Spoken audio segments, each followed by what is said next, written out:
allocation chômage que touchent les intermittents du spectacle, qui coûterait donc 1 milliard d'euros chaque année à la société française. Alors, petite parenthèse, je vous invite tous à aller voir l'excellente vidéo Riposte numéro 1, qui est très didactique, très explicative, très bien faite pour comprendre un petit peu de quoi on parle, qui va vous permettre de remettre en question déjà ce chiffre d'1 milliard d'euros qui ne correspond pas à la réalité, et surtout de comprendre que le déficit de l'UNEDIC, de l'assurance chômage, n'est pas corrélé à celui des intermittents du spectacle. Parenthèse fermée.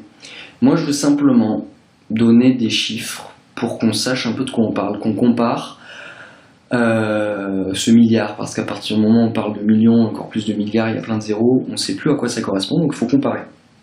Premier chiffre, les intérêts qu'on paye chaque année sur nos dettes, la dette de l'État français. On paye chaque année en gros 50 milliards d'euros à des banques privées, juste d'intérêt, hein, pas de remboursement de la dette, juste d'intérêt. Ces 50 milliards n'apportent absolument rien à la société française. Voilà. Je ne vais pas refaire le débat sur la création monétaire et la dette publique, c'est une question très complexe, mais je pense que c'est une question qui mériterait qu'on la pose. C'est un sujet qui mériterait d'être abordé un peu plus souvent dans la société française, parce que là, pour le coup, on parle de gros sous, 50 milliards par an. Autre chiffre avec lequel je voudrais qu'on compare le prétendu déficit des annexes 8 et 10, c'est l'évasion fiscale. Là, c'est difficile à évaluer parce que, par définition, les gens qui font de l'évasion fiscale ne le déclarent pas. Mais en gros, suivant les évaluations, c'est entre 40 et 80 milliards d'euros d'évasion fiscale chaque année. Voilà, pareil, ça c'est de l'argent qui sort de notre économie, qui par définition ne sert plus du tout à rien à la société française. C'est une allocation chômage spécifique versée à des travailleurs qui ont assez cotisé parce qu'ils ont assez travaillé dans une situation spécifique. Voilà. On ne parle pas de fraudeurs, on parle de travailleurs qui ont cotisé.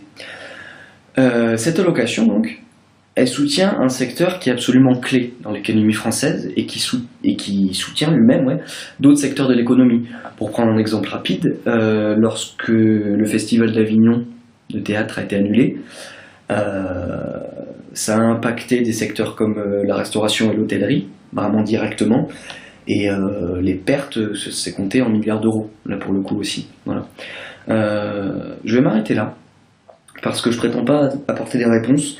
Je voudrais juste inviter tout le monde à se poser les bonnes questions et à se demander si la place que les intermittents du spectacle sont en train de prendre dans le débat public est proportionnelle au coût et à ce que ça apporte à la société. Et je pense que la culture, c'est quelque chose qui concerne tout le monde, que ce soit à tout point de vue, cinéma, télévision, théâtre, danse, art, dans toute sa splendeur.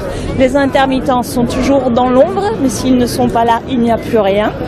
Moi, je suis moi-même pianiste, musicienne, intermittente non rémunérée parce que j'ai eu des enfants et j'ai pas eu vraiment l'occasion de récupérer mon statut, mais je comptais bien le récupérer un jour et c'est mal barré.